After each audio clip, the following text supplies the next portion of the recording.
Hi everyone, welcome back to Lifting the Lamp. Today's episode is all about the practices to do before any act of ceremonial magic to prepare the space and clear the space appropriately. So to be more specific, I'm talking about banishing rituals and casting the circle. Now the tradition in which I learnt ceremonial magic drew very heavily on the material that was used by the Hermetic Order of the Golden Dawn, so that's what I'm going to be drawing upon. And there are a lot of banishing rituals out there, but the two most commonly used in Western ceremonial magic today are the Lesser Banishing Ritual of the Pentagram and the Lesser Banishing Ritual of the Hexagram. And usually those two rituals are used together, one after the other, in succession. So a magical working will be opened by first doing the Lesser Banishing Ritual of the Pentagram, followed by the Lesser Banishing Ritual of the Hexagram. But in brief, what you're doing with the Lesser Banishing Ritual of the Pentagram is you're tracing the pentagram in the four corners while intoning names of God, which correspond to certain elements, and adding other kind of ritualistic elements to that to reinforce that you're commanding the four elements. And the Lesser Banishing Ritual of the Hexagram is much the same, except you're dealing with slightly different forces. So the Lesser Banishing Ritual of the Pentagram is all about the forces of the four elements. Fire, water, air and earth, the four classical elements, which represent the four fundamental building blocks or principles of existence. The magician banishes each of the four elements in turn, at each of the four corresponding cardinal points.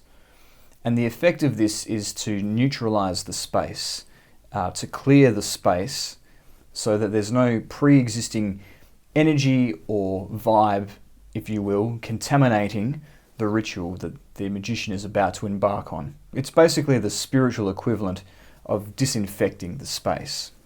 And the pentagram also represents, in this case, the microcosm, as opposed to the macrocosm. The microcosm usually refers to the universe of the human being. It can be used to refer to the inner world of the human mind, or it can simply mean the physical world that the human being inhabits.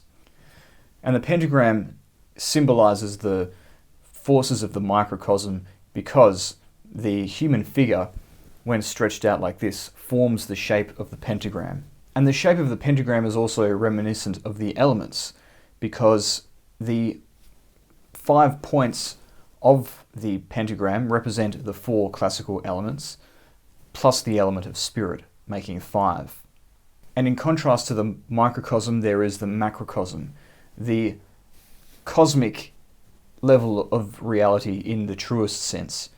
The term macrocosm is often used not only to refer to the external world more broadly, but higher planes of existence, or heavenly planes, as they're called, as opposed to the earthly plane comprised of the elements. Just as the pentagram is used for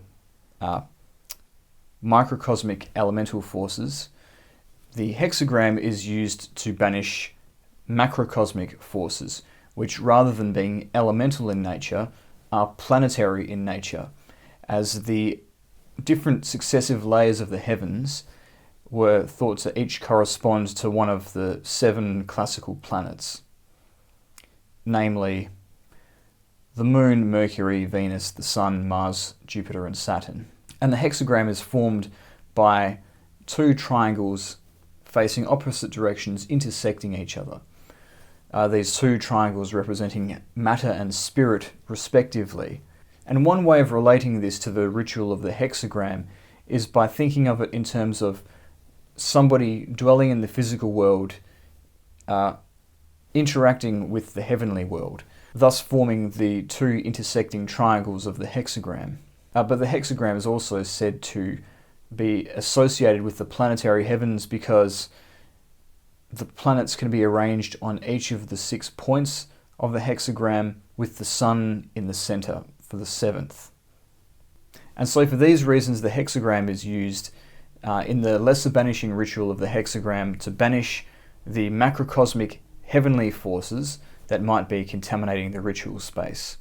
And although it is planetary in nature, the Lesser Banishing Ritual of the Hexagram is still performed in each of the four corners, corresponding to one of the four elements, much like the ritual of the Pentagram. However, the elemental correspondence of each of the four cardinal points is different in the Lesser Banishing Ritual of the Hexagram, because the element associated with each of the 4 points is not the element corresponding to each of the cardinal points on the earth, but rather corresponding to one of the 4 fixed signs of the zodiac in the heavens, each of which is attributed one of the 4 elements.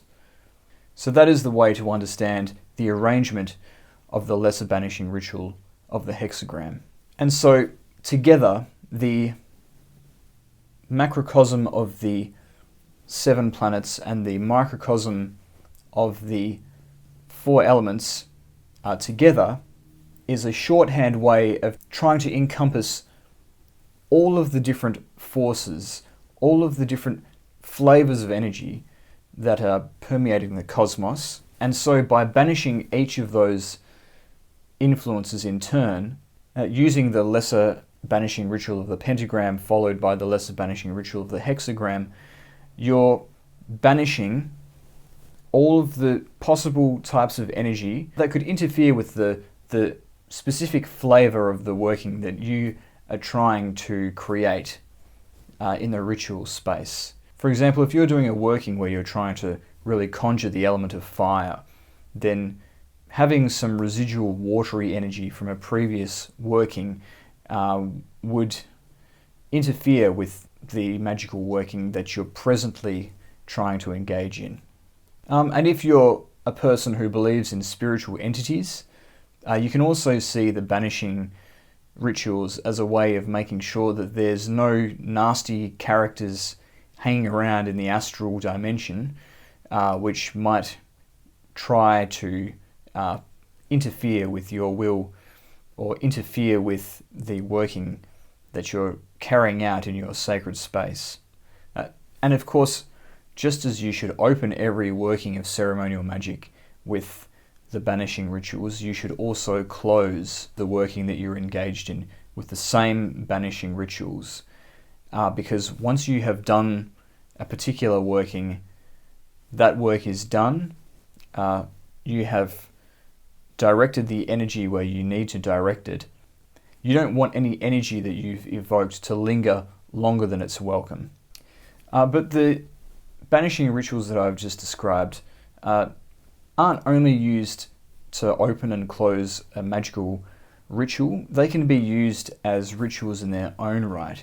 And there are many magicians who do the banishings every day in order to keep their own mental space clear, much the same way that people meditate every day to get a similar effect.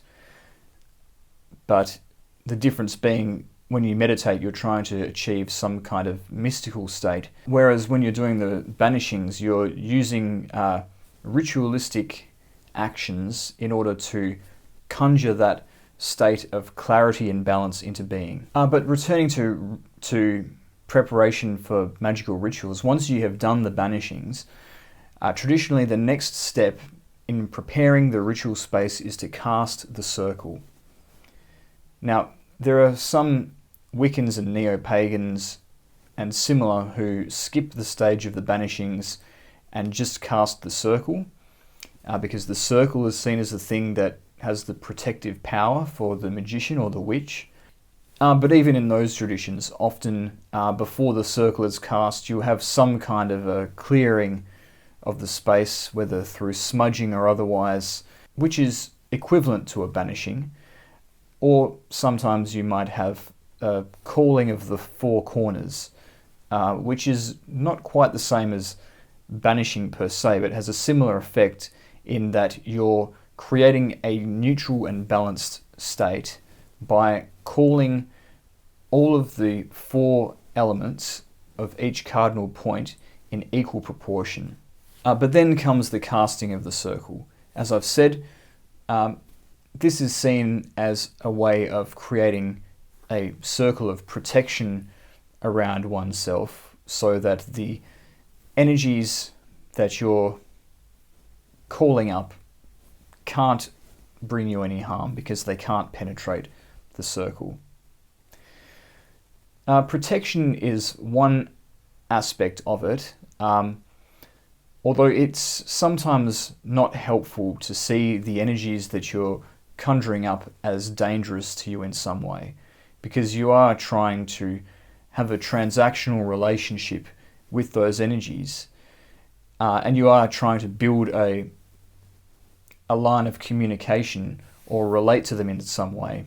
And so you need to have enough openness to those influences to be able to work with them effectively, and treating them as a threat or a danger is going to close you off quite a bit. The way that I prefer to think of the circle is creating a healthy boundary between yourself and the energy that you're invoking or evoking. And agreeing on personal boundaries is important in forging any healthy relationship, whether it be with other human beings or some other force in the universe.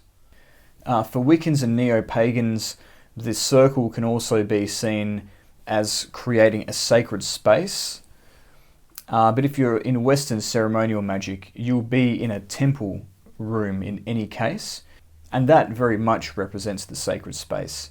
But the circle within the temple is your place within that sacred space, as opposed to the space that will be inhabited by whatever energy you're communing with. In terms of how to create the circle, there are people who say that you need to sprinkle a line of salt all around you in a circle in order to cast the circle. There are some people who say that you need to draw it in chalk, or have some sort of a placemat, as it were, beneath your feet, which has the circle clearly demarcated. But in my own practice, I've found that a physical circle isn't necessary. Simply tracing the circle with your finger, if you have no magical tools, or otherwise with a wand, or if you're from a Wiccan or neo-pagan background, an athame will do just fine. You're operating at the astral level, so tracing the circle in the astral is all that you need to do. And remember, it's not the circle itself that is the thing that is important, but it is the significance that you give to the circle and the kind of belief that you have about the circle based on what that symbol signifies to you. But once you've done the banishings together with the casting of the circle, you've done everything you need to do to effectively set up the ritual space for your magical working. So after those two simple steps, you're ready to get to work. So I hope you enjoyed that video. Leave your comments down below if you've had some experience with banishing rituals or circle casting or anything. Don't forget to subscribe also to support my work. Thanks again for listening, and I'll see you next time.